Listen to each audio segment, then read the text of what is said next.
Hey everyone, welcome. It is Vortie here, and we're doing a quick video. I'm gonna try something a little bit different here. It's gonna be short. I know that some of you are saying that my video is a little bit long, which is fine. I try to fit as much information as I can into the videos. So in this point, I'm going to try and make it shorter. So we're gonna jump right into it. So this video is gonna be about the March on Ifrit. My video that came out yesterday was talking about the People's Choice and the raid, and now we got new information about the raid itself. It is going to be called March on Ifrit, and it's exactly what we expected. It is a raid event. We're going to be fighting Ifrit over and over again. There's different stages of him, and defeating them will give you more points depending on which stage it is. And as we defeat him more and more, he will level up more and more. It will get more and more points as a community sort of thing where you go into it.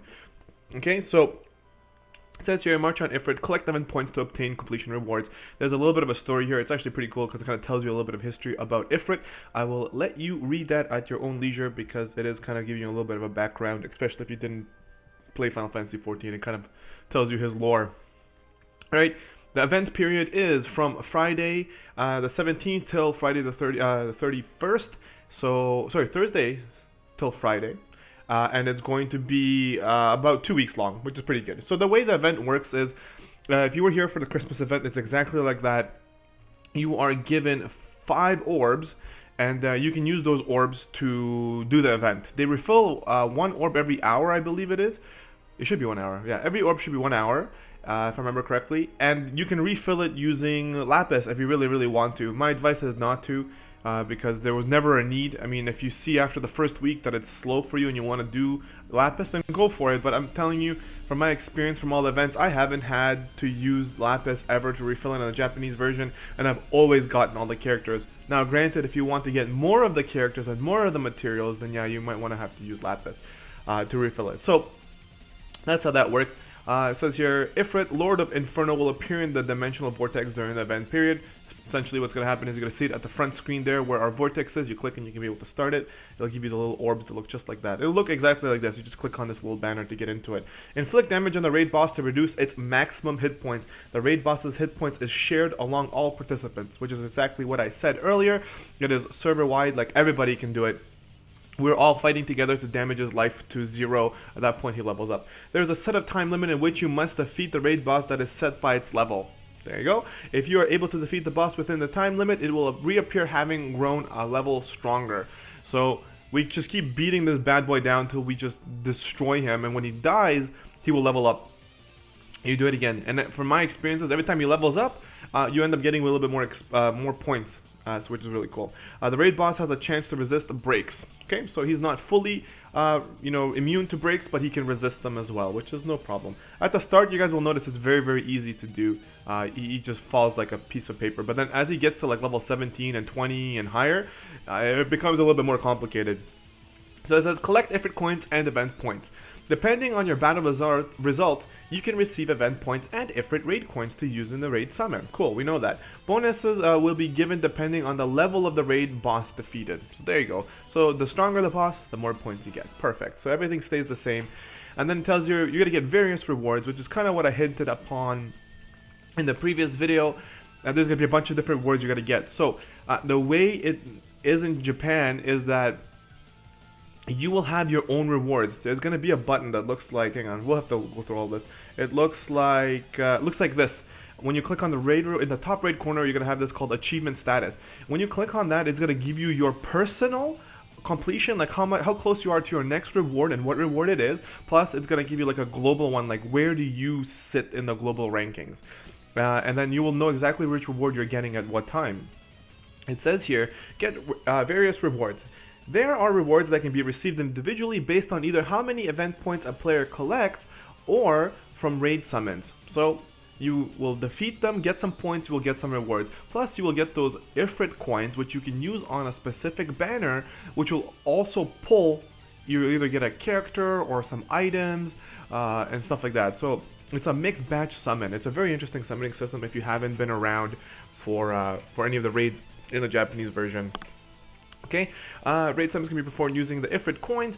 Rewards consist of limited units, which is the ones we know, the 3 of them, limited recipes, limited materials. The reason the limited materials are here is because in order to awaken these 3 characters, you're going to have these 3 different things. We'll talk about that below as well. But the materials are unique to them, and you can only get them from the raid in order to level them up. Unique recipes, materials, abilities, king pots, trust moogles, and more. So that's pretty cool. So let's collect Ifrit raid coins to receive materials for awakening units and making equipment. Okay, so for the equipment thing, we'll get to that at the bottom here as well.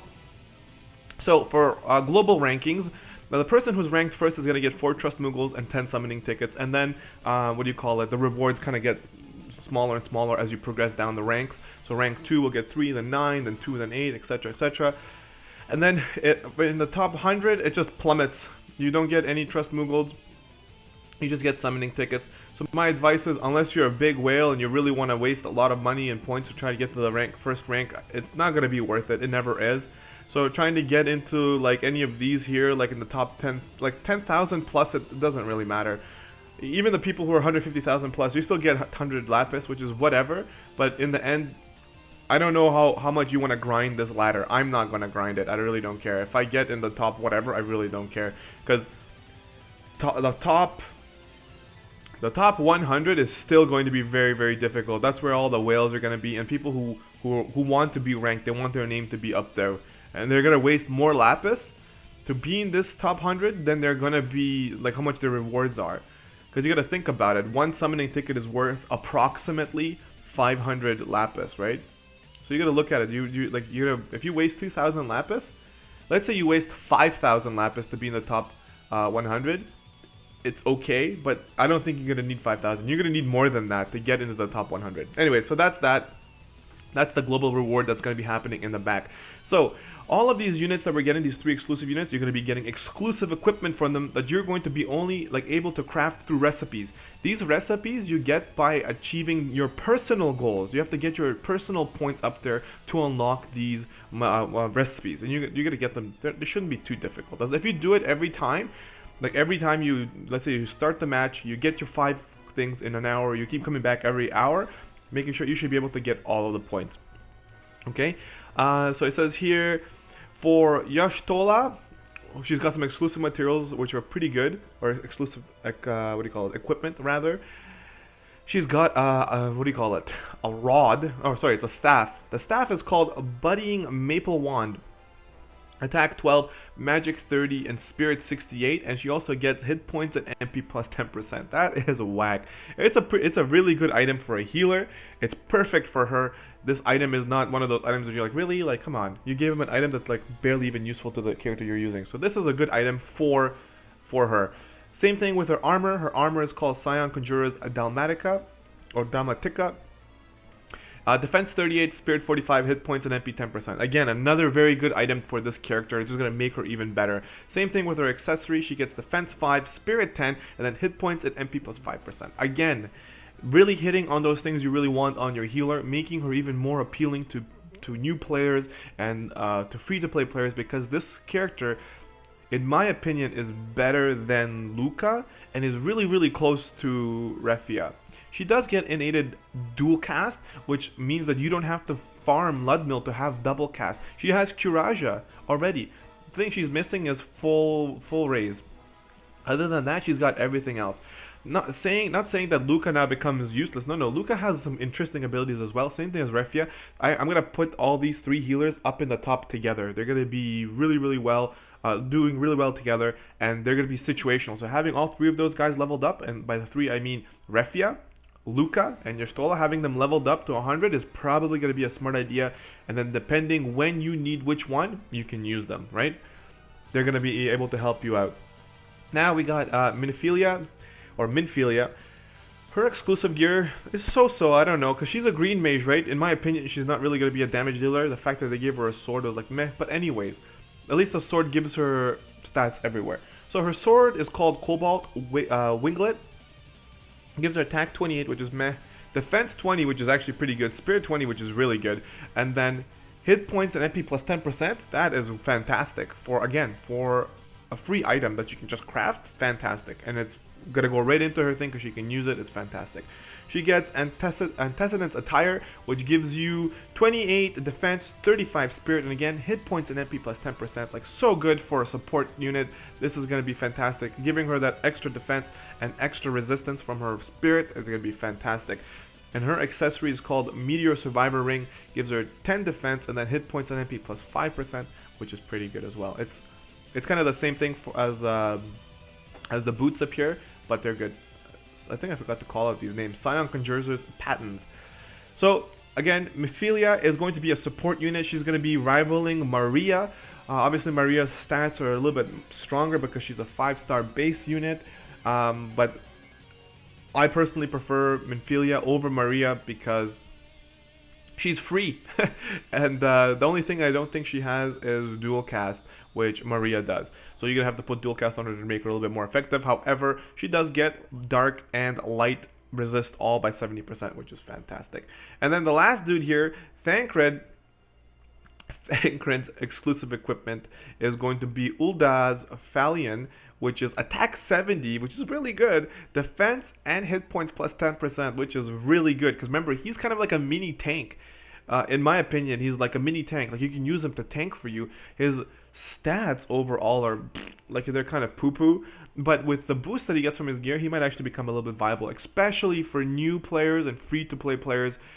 You're going to be pretty happy if you do get him and get his gear. So he's got his armor, which is called Scion Thief's Tunic. He gets attack 8, defense 25, and then he gets hit points and attack plus 10%, which is alright. And then his Scion Thief's half gloves, because his fingers are exposed, right? He gets attack plus 10, hit points plus 5%, which again is not that bad for him because he's kind of going to be like your tank. Like, I don't really know what other reason you would want to bring him along other than to just have him in your party. Okay, so that's the units. They're pretty good. The fact that they get free equipment to equip them as well during this raid is also very, very good.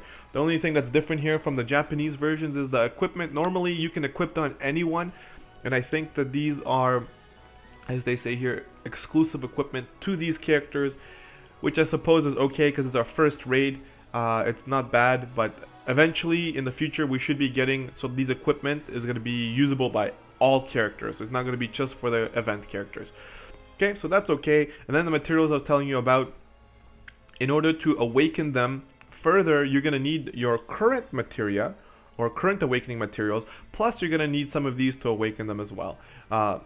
Unless that changes, but that's normally how it's been done before. So you're going to need some of the materials that we have, plus some of these. So you're going to need Hermit's Teachings in order to awaken your Stola. You're going to need a Star Mote in order to awaken Mephilia. And you're going to need a Swordmanship Note, or Swordmanship Notes, rather, for Thancred to be awakened.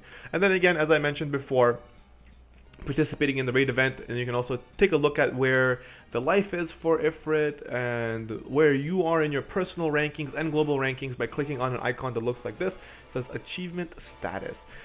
So it says here, don't miss this chance to enrich your party with the bountiful rewards that can be obtained during this limited time event. So overall, the event is going to be really, really good, and I think everybody should be participating in it. I mean, it's a free event for you to enter. You do not have to waste a single part of Lapis if you don't want to. Every hour you will be getting a orb.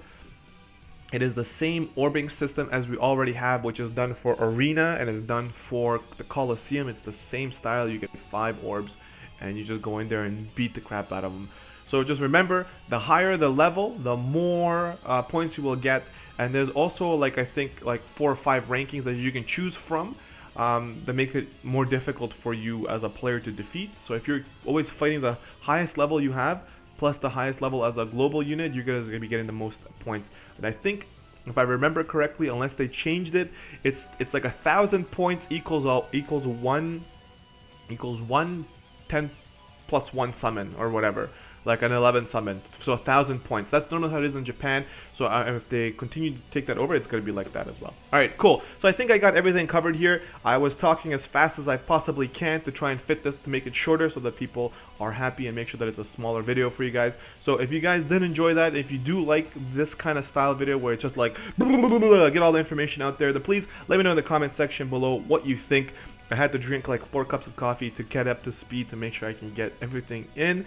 And yeah, now I'm going to go take a break for 20 minutes and check my heart rate to see how things are going. I might be dead after this from all the coffee. But anyways, I'm just kidding. It was fun either way. I hope you guys enjoyed the video. If you are new to the channel, consider hitting that subscribe button.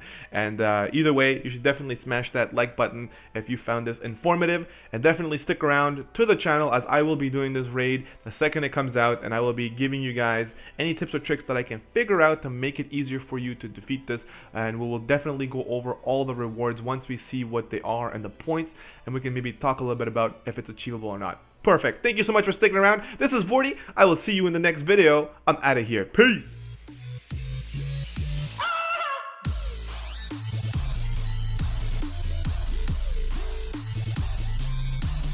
I saw it.